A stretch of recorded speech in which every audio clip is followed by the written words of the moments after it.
எல்லாருக்கும் வணக்கங்க. ஆனந்தமான காலையில் இனி முக்கிய பிரயோஜனம் இல்லை.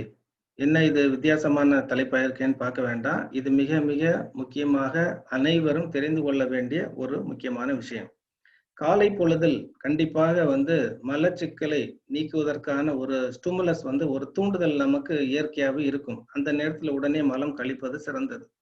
இதற்கு எதது எதனாலெல்லாம் இந்த மலம் தூண்டப்படுகிறது அப்படின்னு பார்த்தோம்னா, நம்ம வயித்துல ஏதாவது ஒரு சாப்பாடு வயித்துல சாப்பிட்ட உடனே அதுவும் தூண்டுதல் செய்யக்கூடிய ஸ்டிமுலேட்டரி சூடான உணவுகள், காரமான உணவுகள் இத மாரி உணவுகளை சாப்பிட்டா சில நேரம் இந்த மலம் கழிக்க வேண்டும் என்ற எண்ணம் தூண்டப்படும்.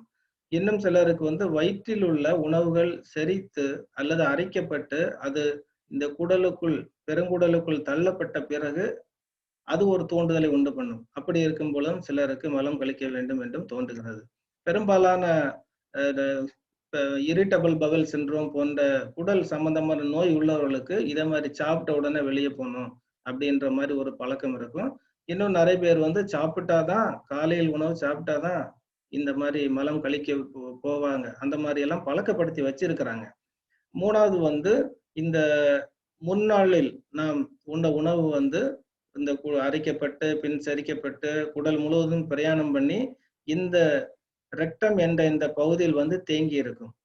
இவ்வாறு தேங்கி இருக்கும் பொழுது அதோடைய அளவு அதிகமான உடனே அதுவே ஒரு தூண்டுதலை உண்டு பண்ணி மலம் கழிக்க வேண்டும் என்ற எண்ணத்தை உண்டு பண்ணும். இப்படி இருக்கும் பொழுது மலம் கழிப்பதில் 2 விதமான விஷயங்கள் நாம் கண்டிப்பாக தெரிந்து கொள்ள வேண்டும். ஒண்ணு என்ன அப்படின்னாச்சுன்னா, இது ஒரு இயற்கையான ஒரு ரிஃப்ளெக்ஸ், இயற்கையாவே நடக்கக்கூடிய ஒரு விஷயம். நாம் எந்த விதமான சிரமமும் செய்ய வேண்டிய அவசியம் இல்லை இந்த மலம் கழிப்பதற்காக. உதாரணமாக இந்த ஸ்டிமுலஸ் என்ற இந்த எண்ணம் வந்த உடனேயே மூளையிலிருந்து ஒரு கீழ் நோக்கியாக ஒரு நரம்பு வருகிறது பாருங்க, ஒரு நர்வ் சப்ளை, அதாவது பாராசிம்பத்தட்டிக் நர்வ் சப்ளை வருகிறது. இந்த மலம் கழித்தல் என்னும் இந்த செயலை மிக சரியாக சிரமம் இல்லாமல் நடத்தி விடுகிறது. ஆனா அதற்கு எதிராக ஒருவேளை நம்ம பேருந்தில் பிரயாணம் பண்ணி கொண்டிருக்கிறோம், இல்லைன்னா சைக்கிள் ஓட்டிட்டு போறோம், இல்லைன்னா ஓடிக்கொண்டிருக்கிறோம். இந்த நேரத்துல மலம் கழிப்பதற்கான வசதி இல்லை. இல்லைன்னா ஒரு நாய் நம்மை துரத்துகிறது, மலம் கழிப்பதற்காக சென்ற உடனே நாய் துரத்துகிறது, உடனே அதிலிருந்து தப்பிக்க வேண்டும், அதுதான் ப்ரையாரிட்டி. அப்படி இருக்கும் பொழுது இன்னும் இயற்கை நமக்கு ஒரு அதிகமான ஒரு ப்ரொடெக்ஷனை தந்திருக்கிறது. அந்த நரம்பு மண்டலம் என்ன செய்யும், நீங்களே விரும்பி இந்த மலம் செல்வதை அடக்க முடியும். அதுதான் ஸ்கெலிட்டல் மோட்டார் நர்வு என்ற நரம்பு அதிகப்படியாக இருக்கிறது. ஆக இயற்கையிலேயே மலம் கழிப்பதற்காக நடக்கக்கூடிய ஒரு செயல்பாடுகளும் நாம அதை அடக்க வேண்டுமா வேண்டாமா என்று நாம சூழ்நிலைக்கு ஏற்ப முடிவெடுத்து செய்யக்கூடிய இன்னொரு நரம்பும், ஆக 2மே அங்கு இருக்கிறது. இப்ப பாத்தீங்கன்னா ஒருத்தர் நாம் தூங்கி கொண்டிருக்கும் பொழுது நம்மளை அறியாமலேயே நமது நுரையீரல் செயல்படுகிறது, இதயம் செயல்படுகிறது, கல்லீரல், வயிறு எல்லாமே செயல்படுகிறது. முன்னாடி நாள் உண்ட உணவு தூங்கி எந்திரிக்கும் பொழுது அடுத்த நாள் காலையில தயாராக வெளியில் குப்பை கூளத்தில் கூட்டுவது போல வெளியேற்றுவதற்கு தயாராக இந்த ரத்தத்தில் இருக்கிறது. இந்த அளவு வேலை நமக்கு தெரியாமலேயே, நாம் அதை யோசிக்காமலேயே நடக்கிறது. இப்படி நடப்பதற்கு ஆட்டோனாமிக் நர்வஸ் சிஸ்டம் என்ற நரம்பு மண்டலம் உறுதுணை புரிகிறது. சுயமாக அதுவாகவே செய்வது, நம்ம கண்ட்ரோல் அது இல்லை. நாம இதயத்தை நிறுத்த முடியாது, அதே போலதான் இந்த குடல் அசைவுகள் எல்லாம் நிறுத்த முடியாது, அதுவாகவே நடப்பது. அதுவாகவே நடப்பதிலும் 2 விஷயம் இருக்குது. ஒண்ணு சிம்பத்தட்டிக், ஒண்ணு பாராசிம்பத்தட்டிக் அப்படின்னு 2 இருக்கு. உதாரணமா பார்த்தோம்னா இந்த சைடு சிம்பத்தட்டிக் நர்வஸ் சிஸ்டம் அப்படின்னு இந்த சைடு இருக்குது, இந்த சைடு பாராசிம்பத்தட்டிக் நர்வஸ் சிஸ்டம். இந்த 2மே அனிச்சையாக தானாகவே நடக்கக்கூடியது. இந்த இதய துடிப்பை கூட்டணும், குறைக்கணும். அதே மாதிரி இந்த சிம்பத்தட்டிக் அண்ட் பாராசிம்பத்தட்டிக் இந்த 2 நரம்பு மண்டலங்களும் ஒரு தேவைக்கேற்ப அவைகளாவே இயங்கும் சக்தி படைத்தவை. அப்பொழுது ஒருவர் இதை நான் ஏற்கனவே சொன்ன மாதிரி மலம் கழிக்க வேண்டும் என்ற எண்ணம் வந்த உடனேயே இந்த பாராசிம்பத்தட்டிக்ஸ் இந்த நரம்பு மண்டலம் தூண்டப்படுகிறது. அப்படி தூண்டப்படுவதால் தான் அவருக்கு அந்த மலம் கழிக்க வேண்டும் என்ற எண்ணம் வருகிறது. உடனே அவர் ஒரு காட்டு பகுதியில் ஒதுங்குகிறார். அங்கு போய் தயாரான நிலையில் இருக்கும் பொழுது 2 நாய்கள் துரத்தி வருகிறது. ஒரு பாம்பும் துரத்தி வருகிறது. இப்போதைக்கு அவர் வந்து உயிருக்கு பயந்து ஓட வேண்டும். இப்பொழுது என்ன ஆகிறது? இந்த சைடு உள்ள இந்த சிம்பத்தெட்டிக் நர்வஸ் சிஸ்டம் வந்து தூண்டப்படுகிறது. ஏன்னா உயிருக்கு பயந்து அவர் ஓட வேண்டும், தப்பிக்க வேண்டும். இப்ப அவருக்கு மலம் கழிக்கும் எண்ணம் மாறி விடுகிறது. அந்த ஸ்டிமுலஸ் வந்து மாறி விடுகிறது. அதற்கு பதிலாக அவர் தப்பி ஓடுகிறார். இவ்வாறு அவர் ஓடும் பொழுது அவருக்கு மலம் கழிக்க வேண்டும் என்ற எண்ணம் சுத்தமாக எப்படி இல்லாமல் போய்விடுகிறது?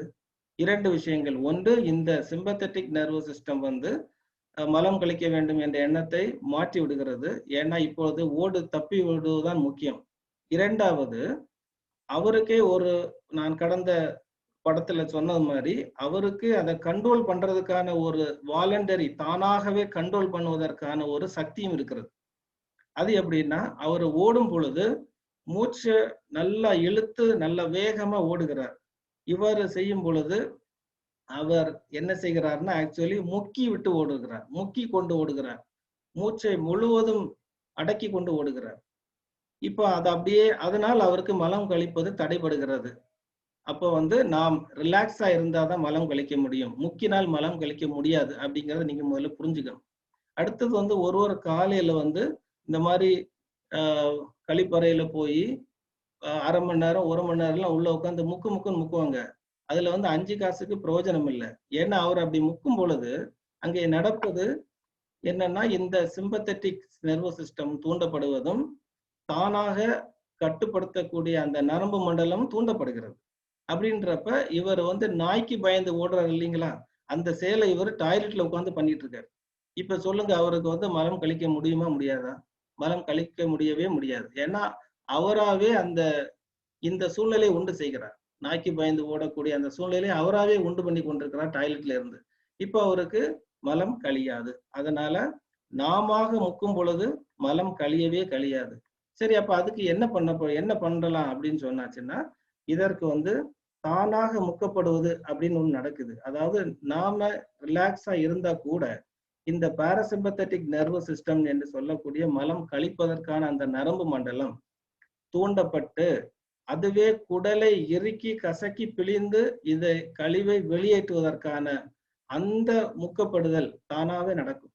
அப்படி நடக்க வேண்டும் என்றால் நாம வந்து இந்த இந்த சைடு உள்ள இந்த நாய் துரத்தக்கூடிய அந்த நரம்பு மண்டலத்தை தூண்டப்படாமல் அமைதி கொடுக்கணும். அது மட்டுமல்ல, நாம் சுயமாக இந்த வாலண்டரியாக இருக்கக்கூடிய அந்த முக்குவதையும் நாம் குறைத்து கொள்ள வேண்டும். அப்படி குறைத்தா அடுத்த சைடு உள்ள மலம் கழிக்க வேண்டிய நரம்பு மண்டலம் தானாக தூண்டப்பட்டு மலம் எந்தவித சிரமமும் இல்லாமல் தானாக வெளியே போகிறது. அப்படி செய்யணும்னா நாம் வந்து ரிலாக்ஸா இருக்கணும். எப்படி ரிலாக்ஸா இருக்கிறது? அது ஒரு மெடிடேஷன் அப்படின்னு நினைச்சுங்க. அந்த கழிவறையில் உட்காரும் போது நீங்க மூச்சு காட்டை, உங்களுடைய நாசி துவாரத்தில் செல்லக்கூடிய மூச்சு காட்டை நீங்கள் உன்னிப்பாக கவனிங்க. வேற எதுவுமே அந்த டைம்ல வேற எந்த சிந்தனையும் தேவையில்லை.